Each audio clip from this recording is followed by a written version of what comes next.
Good evening, and welcome to a test of a new green screen setup.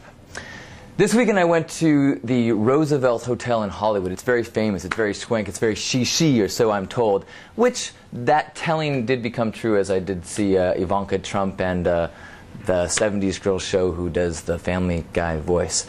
I was a little drunk, came up to her, tried to get her attention, and she gave me a little bit of a Hollywood brush off. I deserved it. I was drunk and wearing pink camo pants. Anyways, so I'm at the Roosevelt Hotel.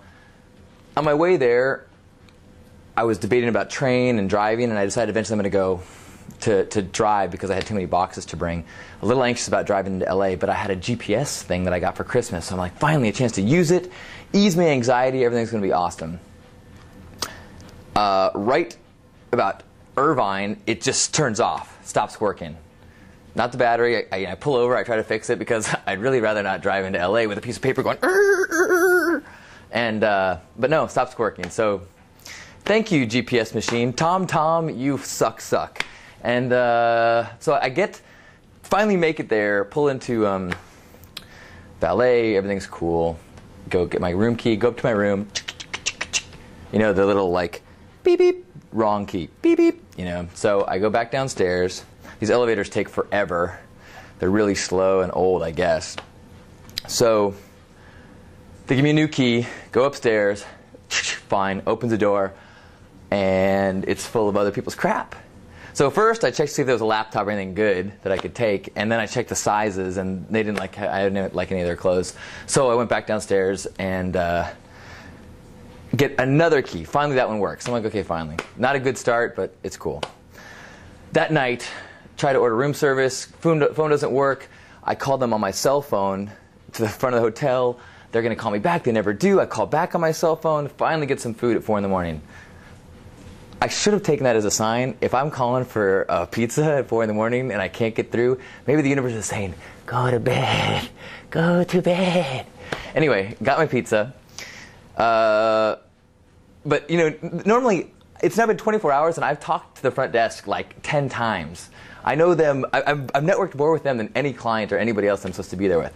Fine, okay. Next day, get up, go to the morning conference, and then I decide I'm going to go up to my room to use the bathroom because, you know, I'm a morning coffee drinker kind of guy, and I'm a post-coffee private time in the bathroom kind of guy.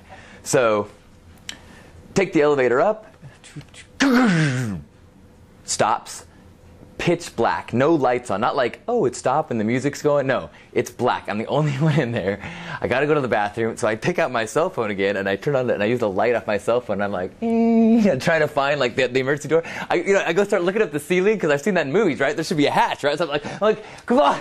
I'm like, oh, it's cool. I'm gonna be cool. It's all cool. You know, oh, and luckily I've got the phone number of the front desk programmed in my phone, right? Because I've already called them in the last 24 hours.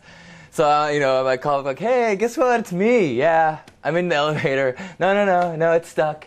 Where are you? I'm like, I have no idea. There's no lights on. And they're like, okay, well, we'll tell somebody about it. I'm like, so now I'm sitting there in the darkness going, we'll tell someone about it? Is that like we're on it? Or is that like, oh, man, that sucks?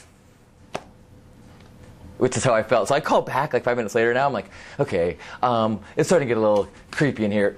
I get out. And I actually, for the first time, I think in my life, asked to have a sit down with the manager.